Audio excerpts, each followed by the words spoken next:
me, Itana, 27 years old, living with my boyfriend Jackson. We've been together for about 3 years, living in the same apartment for 2. It's a decent place. Not huge, but it's in a good part of the city. I handle the aesthetics, the vibe. He handles the boring stuff. That was kind of our unspoken arrangement from the start. I make the place look good, feel like a home. He makes sure the place doesn't fall apart. Seemed like a fair trade to me. My friends all think he's a bit of a fixer-upper himself. Not in the looks department, he's fine, I guess. But his personality, he's just quiet. He works in some kind of trade, I'm not even totally sure what. Something with his hands. Comes home tired, covered in dust sometimes. My friends are all in marketing, social media management, things like that. We talk, we network. Jackson just exists. He's steady, like a rock.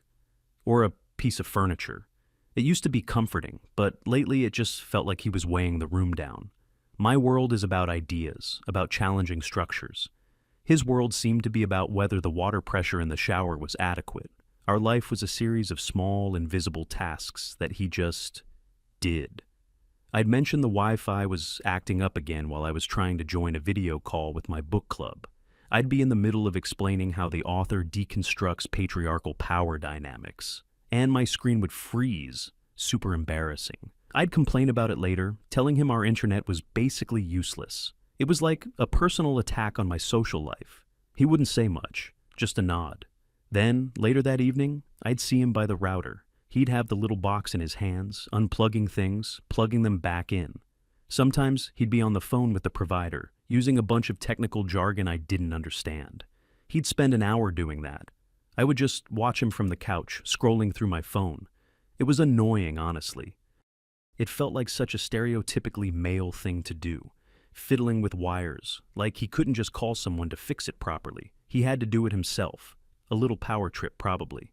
Asserting his domain over the technology in the house. Classic toxic masculinity. One time I said that to him.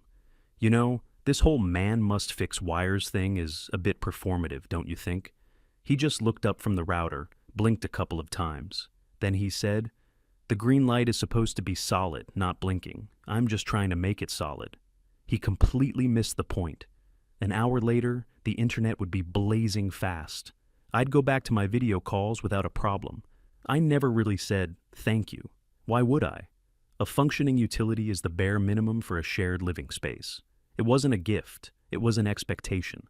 The same thing happened with everything else. The garbage can would be overflowing. I have a sensitive nose, so the smell would really start to bother me. I'd make a comment about it. Wow, someone really needs to take out the trash. I was testing him, seeing if he would pick up on the social cue.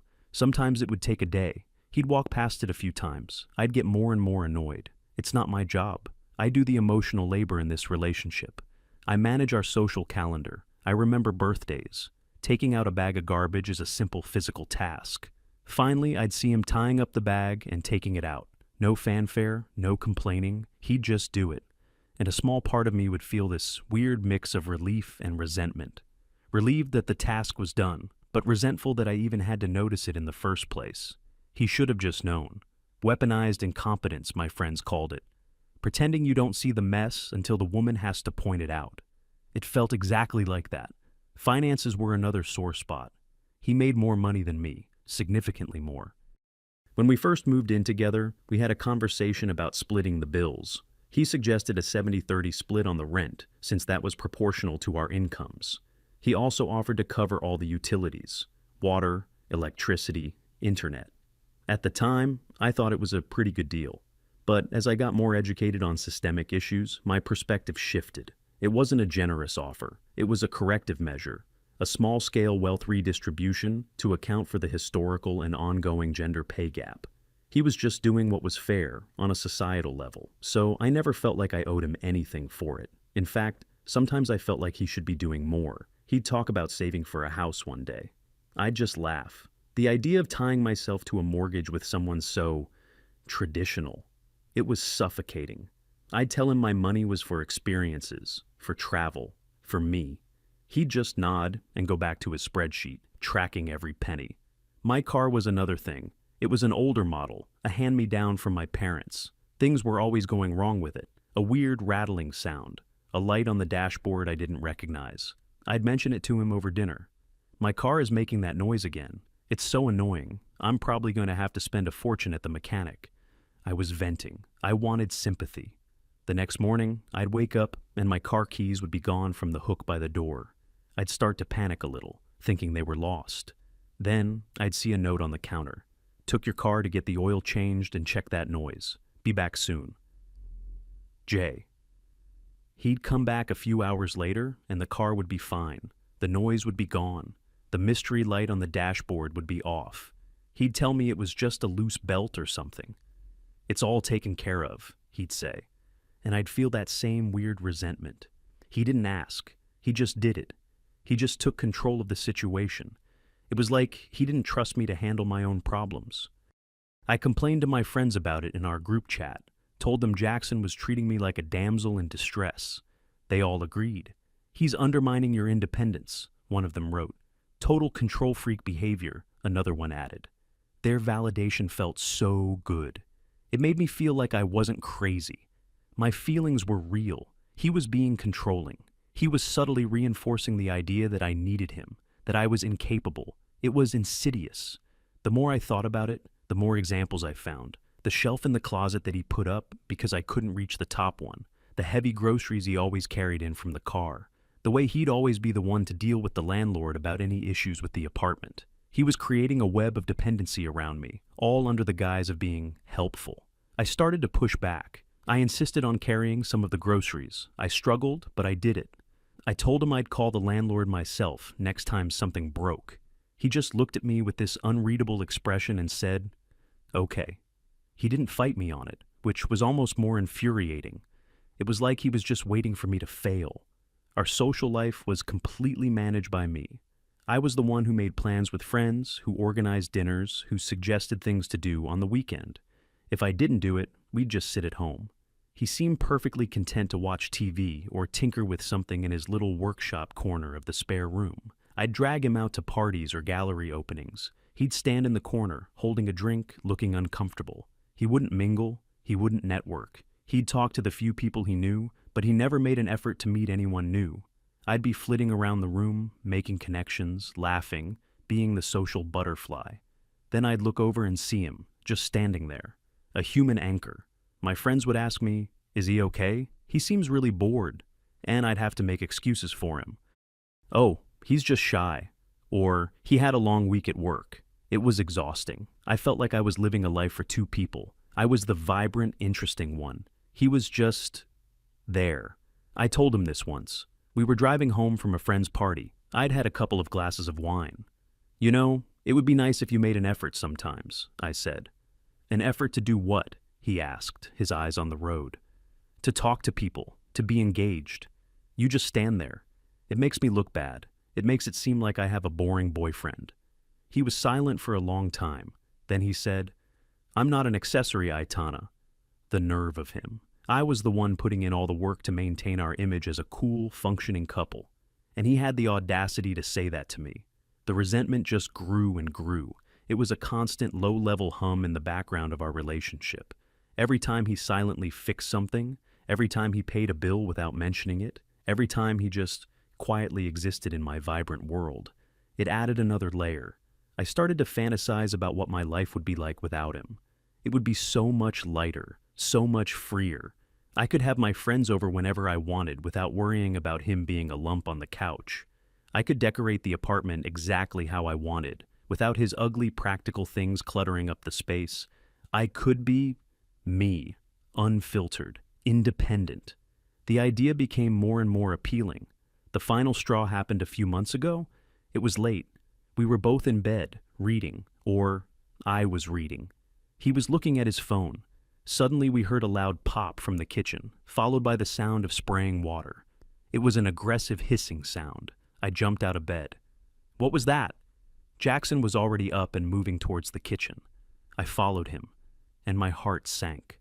Water was gushing from under the sink, flooding the kitchen floor. It was spreading fast. A full-on disaster. I started to panic. Oh my God, what do we do? Call someone. Call the landlord." My voice was high-pitched. I was freaking out.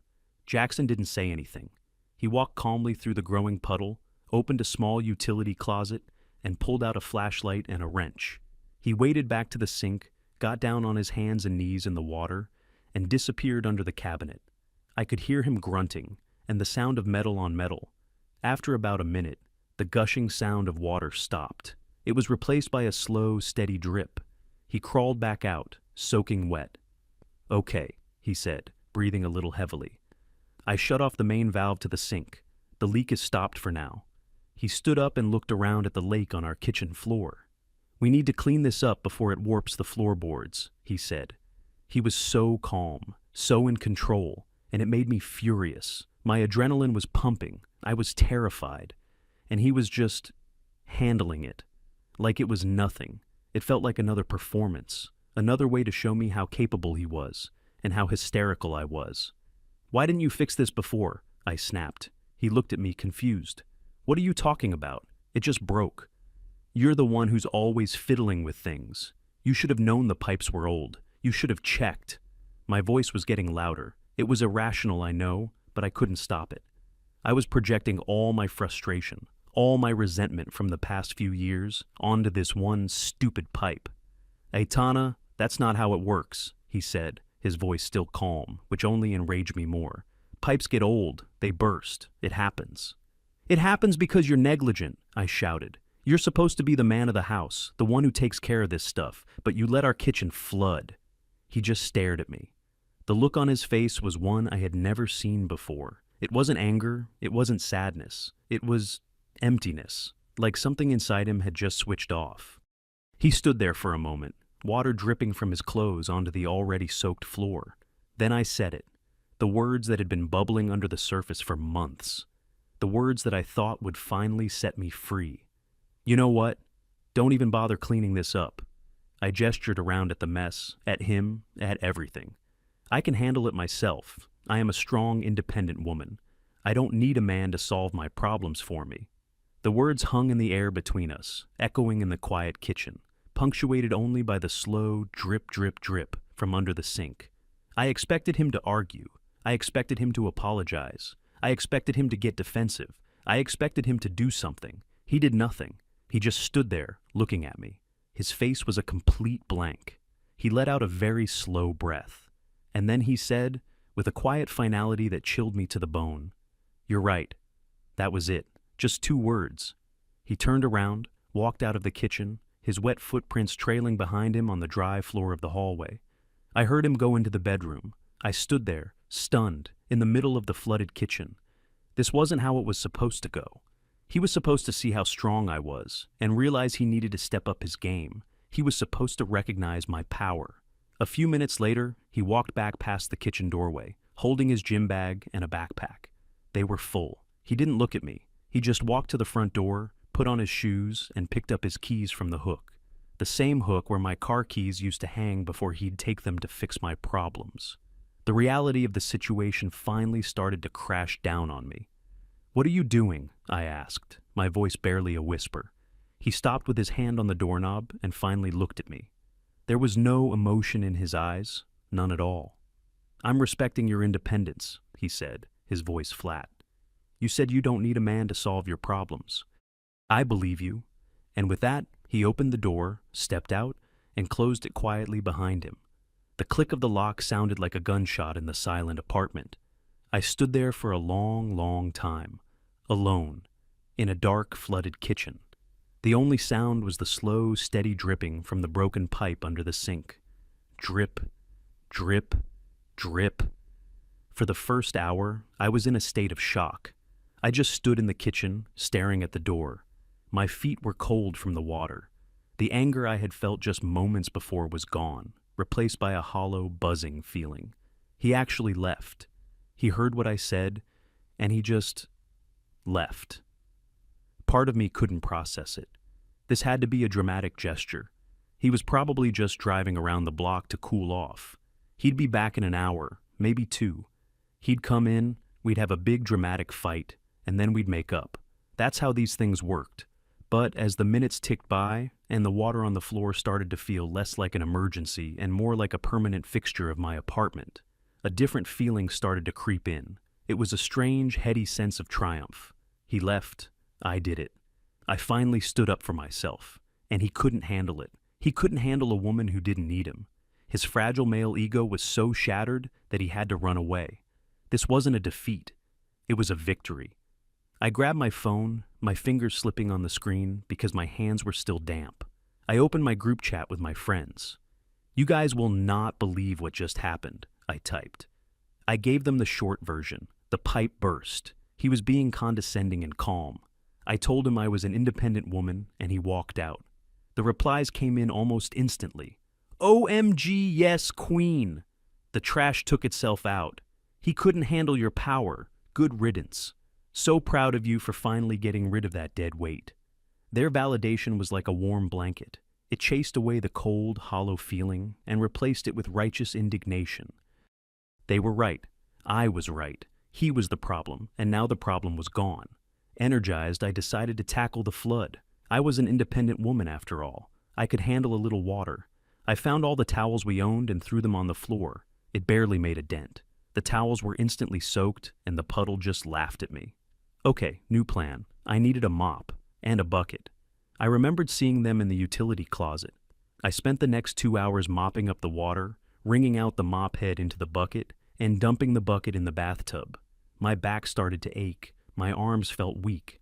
This was way harder than it looked. By the time the floor was mostly dry, I was exhausted and sweating. I collapsed on the couch, my hair sticking to my forehead. I looked around the apartment. It was so quiet, unnaturally quiet. I had never realized how much space Jackson's presence took up, even when he wasn't talking. There was always a low hum of activity. The sound of him in his workshop, the soft tread of his footsteps, the murmur of the TV on a channel I never watched. Now there was nothing. Just the buzz of the refrigerator and the faint drip from the kitchen. The drip. Right. The water was still shut off. I went into the kitchen to get a glass of water from the tap, out of habit. Nothing happened, of course. The valve was off. I had a few bottles of water in the fridge, so I drank one of those. But I couldn't wash my hands. I couldn't use the dishwasher. The problem wasn't solved. It was just paused. The next morning, I woke up with a stiff neck from sleeping on the couch. I went to take a shower. No water. I went to make coffee. No water. The reality of the situation was starting to sink in. This wasn't just a pause. This was a hard stop. I had to call a plumber. I spent an hour on my phone, searching for emergency plumbing services in my area. Everyone was either booked for the day or charged a ridiculous emergency call-out fee. I finally found one who could come in the afternoon. He quoted me a price that made my stomach clench. It was more than I spent on clothes in a month, but I had no choice. While I waited, I decided to check my email. My laptop wouldn't connect to the internet. The router was blinking again, that stupid mocking little green light. I tried unplugging it and plugging it back in, like I'd seen Jackson do 100 times. Nothing. I tried resetting it. Nothing. I was completely cut off. I had to use the data on my phone, which was already running low for the month. The plumber finally arrived. He was a big, gruff man who looked at the situation under my sink with a sigh. "Yep, that's a burst pipe all right," he said. "Gonna have to replace this whole section. It's old galvanized steel. Should have been replaced with copper years ago." I just nodded, pretending I understood. He spent 3 hours in my kitchen, making loud clanging noises. He left a huge mess. But the water was back on. He handed me the bill. It was even more than he quoted on the phone because he ran into some complications. I paid it with my credit card, feeling a wave of nausea. That was my emergency fund. Gone. But at least it was over. For the next few days, I tried to embrace my new life of freedom. I invited my friends over for a liberation party. They all came, brought wine, and we toasted to my new, man-free existence. We talked about how much better my life was going to be. No more stepping on his dusty work boots. No more sports on TV. No more silence. It felt good. But as they were leaving, one of them asked, "Hey, is your Wi-Fi down? I couldn't connect." I had to admit that it was. Another friend noticed the overflowing garbage can by the door. "Whoa, that's getting pretty full." I forced a laugh and said, I'd get to it. After they left, the silence in the apartment felt heavier than ever. The small problems started to pile up. The garbage really did need to be taken out. The bag was heavy and leaking something sticky. I had to carry it down 3 flights of stairs to the dumpster. The internet was still out. I spent 4 hours on a call with the provider, getting transferred from department to department, trying to explain the problem with my blinking green light. They eventually decided to schedule a technician to come out in 10 days. A light bulb burned out in the bathroom ceiling. I stood on a chair trying to reach it, but it was just too high. I had to do my makeup in the dim light of the hallway for a week. My car started making that rattling noise again. This time, it was louder, more insistent. I knew I couldn't ignore it. I took it to the mechanic that Jackson used to go to. The mechanic looked at me over his greasy glasses. "Where's Jackson? He usually brings this thing in." "We're not together anymore," I said, trying to sound casual. He just grunted. An hour later, he called me into the garage. "Your alternator is shot," he said, pointing at something in the engine, "and your brake pads are worn down to nothing. It's not safe to drive. Did you not hear the squealing?" I had heard it. I had just tuned it out. He gave me the estimate. It was a 4-figure number. I almost fainted. I had to leave the car there and take a bus home. The bus was crowded and smelled weird. I sat there, staring out the window at the city, feeling a profound sense of despair. Everything was breaking. Everything was expensive. My life, which had seemed so bright and manageable just a few weeks ago, was suddenly a chaotic mess of unforeseen expenses and logistical nightmares. It was like the whole world was conspiring against me. I got home to a notice taped to my door. It was from the landlord, a reminder that the rent was due, the full rent. I had completely forgotten. The portion that Jackson used to pay automatically from his account wasn't going to be there this month. I looked at my bank account on my phone. After the plumber and the car repairs, I didn't have enough. Not even close. The panic that had been simmering under the surface for weeks finally boiled over. I couldn't do this. I couldn't do this alone. My carefully constructed world of independence was a house of cards, and it was collapsing all around me. All those little things that Jackson used to do. They weren't little. They were the pillars holding up my entire life. He wasn't a weight, he was the foundation. He wasn't undermining my independence. He was subsidizing it. He was the invisible infrastructure of my comfort, the fast internet, the functioning car, the paid bills, the quiet competence that solved problems before I even fully registered they were problems. I had taken it all for granted. Worse, I had mocked him for it. I had twisted his quiet capability into a character flaw. I called it toxic masculinity, but it was just competence. He wasn't performing manhood. He was just being a responsible adult. And I had chased him away because his responsibility made me feel insecure. I sank to the floor in my hallway, the eviction notice crinkling in my hand. I thought about his face in the kitchen that night, the emptiness in his eyes. It wasn't that he was angry, it was that he was done. He had been carrying so much for so long without a word of thanks, only to be met with my contempt. And he had finally, quietly, decided to put it all down. My strength and independence was a luxury he had afforded me. And now the bill was due. I had to talk to him. I had to make him understand that I saw it now. I pulled out my phone, my hands shaking. I found his contact. His picture was still there. A selfie we took on a hike last year. He was smiling. I hadn't seen him smile like that in a long time. My finger hovered over the call button. I was terrified. What if he didn't answer? What if he told me to get lost? I had to try. I pressed the button. The phone rang. Once, twice. My heart was pounding in my chest. 3 times. I was about to hang up, convinced he was going to ignore me. Then the ringing stopped, a voice on the other end. "Hello?" It was him. His voice was calm, neutral. I opened my mouth to speak, but no words came out, just a choked sob. There was a pause on the other end of the line. "Aitana?" he asked. "Are you okay?" "No," I whispered, the tears finally starting to fall. "I'm not okay." I took a shaky breath. "Jackson," I said, my voice cracking. "I made a terrible mistake." There was a long silence on the other end of the line. I could hear faint noises in the background, the sound of a TV, maybe a distant voice. It sounded like he was in a normal place, a living room. It sounded like his life had just continued. Mine felt like it had derailed completely. "What kind of mistake?" he finally asked. His voice was still flat. Not cold exactly, just detached. Like a doctor asking a patient to describe their symptoms.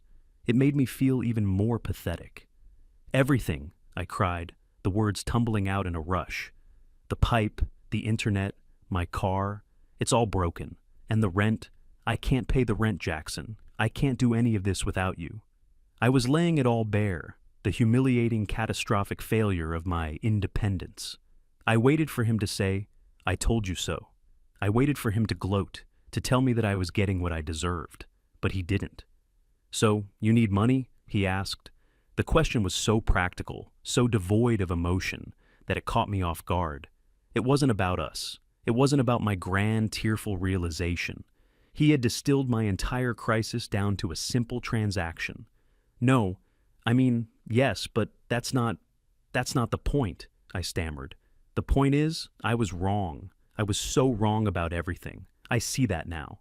I told him everything. I told him how I had taken him for granted, how I had mistaken his quiet competence for a personal failing, how I had let my friends' empty slogans poison my view of him. "You weren't holding me back," I said, my voice thick with tears. "You were holding me up, and I was too blind and too arrogant to see it. I'm so sorry, Jackson. Please, can you just come home?" The words hung there, the final desperate plea. Come back to the mess I made. Come back and fix it. Come back and fix me. Another long pause. I could hear him take a deep breath. "Tana," he said, and his voice was a little softer now, but still distant. "I hear you, and I appreciate the apology. It means something that you can see that now." A flicker of hope ignited in my chest. He appreciated it. It meant something. Maybe this could be fixed. "But I'm not coming back," he said. The flicker of hope was extinguished as quickly as it had appeared. "What?" I whispered. "I've moved on," he said simply. "I have a new place. My life is calmer now." A new place? The thought had never even occurred to me. In my self-absorbed crisis, I had pictured him sleeping on a friend's couch, waiting for my call. "Yeah," he said. "I'm sharing a place with Mark. You remember Mark, from the gym? The rent is cheap. It's smaller, but it's fine. We're going fishing this weekend." He sounded happy. Not ecstatically happy. Just content. Peaceful. A kind of peace I had probably never allowed him to have in our apartment. "But what about us?" I asked, my voice small. "There is no us anymore," he said, and there was a note of finality in his voice that hadn't been there before. "You made that very clear. You said you didn't need a man, and I realized you were right. You don't need a man. You just needed a handyman, a mechanic, a plumber, an IT guy, a co-signer. You needed a function, not a person, and I'm tired of being a function." Every word was a perfectly aimed dart, puncturing my ego, my self-pity. He wasn't angry. He was just stating the facts. The truth I had finally seen, he had been living with for years. "I'm not going to let you fail," he continued, and my heart leaped again foolishly. "I'll transfer you the money for my half of the rent for this month, and I'll send you the number for a good mechanic who won't rip you off. I'll even email you the instructions for how to properly reboot the router, but that's it." It was a severance package, a clean, final severing of all the practical ties that had bound us together. He was giving me the tools to be independent, for real this time. And then he was letting me go. "Jackson, please," I begged, all pretense of dignity gone. "Don't do this. I love you." The words sounded hollow, even to my own ears. When was the last time I had said that to him and meant it? When was the last time I had done anything to show it? "I know you think you do right now," he said, and his voice was laced with a profound sadness. "But you don't. You love the idea of what I did for you, and I deserve more than that. I need to be with someone who sees me, not just the things I can fix." I couldn't say anything. What was there to say? He was right. He had summed up the entire ugly truth of our relationship in one sentence. "I have to go, Ayatana," he said. "Mark and I are about to watch the game." Just like that. My world-ending emotional breakdown was an interruption to his Tuesday night TV schedule. "Goodbye," he said softly. And he hung up. I sat there, on the floor, holding the dead phone to my ear. It was over, really, truly over. There would be no rescue, no grand reunion. He wasn't coming back. The next day, the money appeared in my bank account. An email arrived with a PDF attachment, a user manual for my router model with a section on troubleshooting highlighted in yellow. It also contained the name and number of a mechanic. He kept his word. He gave me the tools, and then he was gone. I spent the next few months in a daze. I had to break the lease on the apartment. The penalty fee wiped out the rest of my savings. I sold half my furniture because I couldn't afford a place big enough for it all. I found a tiny studio apartment on the other side of town, in a much less nice neighborhood. It was all I could afford. My friends tried to be supportive at first. They helped me move. They brought me a housewarming plant. But they didn't know what to do with the new me. I wasn't the fun, confident, slogan-spouting Aitana anymore. I was quiet. I was tired. I was poor. When I tried to talk to them about what I had learned, about how wrong I had been, they would get uncomfortable. "Don't be so hard on yourself," they'd say. "He was holding you back anyway." They didn't get it. They couldn't. Their entire worldview was built on the same flimsy foundation as my old one. To admit I was wrong would be to admit that they might be wrong too. So, slowly, they drifted away. The group chat went quiet. The invitations to brunch stopped coming. My life became very small. Work, home, sleep. I learned how to do things. I learned how to budget. I learned how to cook cheap meals instead of ordering takeout. I watched online tutorials and figured out how to fix a running toilet and patch a hole in the wall. I took my car to the mechanic Jackson recommended. He was honest and fair. I learned what an alternator was. I learned how to check my own oil. I learned how to be independent, for real. It wasn't glamorous. It wasn't liberating. It was just hard. It was a constant low-level struggle. There was no safety net, no one to call when things went wrong, just me. One day, about a year after he left, I was in the grocery store. I was in the checkout line, calculating in my head whether I could afford to buy the brand name cereal or if I should stick to the generic one.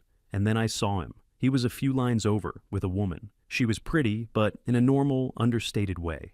Not flashy like my friends. She was laughing at something he said. He was smiling. A real, genuine smile. The one I hadn't seen since that hike, years ago. He looked good. He looked relaxed. He looked happy. They had a shopping cart full of groceries, normal, everyday things. He was putting them on the conveyor belt. She was handing them to him. They were a team. My heart twisted in my chest, a painful, sharp pang of regret and loss. That could have been me. That should have been me. He turned his head slightly, and for a split second, his eyes met mine. Recognition flickered across his face, followed by nothing. Not anger, not pity, just a polite, distant acknowledgement of a familiar face. He gave me a small, tight-lipped nod, and then he turned back to the woman he was with, and he put his arm around her. He didn't look back. I finished paying for my groceries, my hands trembling. I walked home. I sat in my tiny apartment. I had everything I thought I wanted. I had my independence. I had my freedom. I was a strong woman who didn't need a man. And I had never, in my entire life, felt so completely and utterly alone.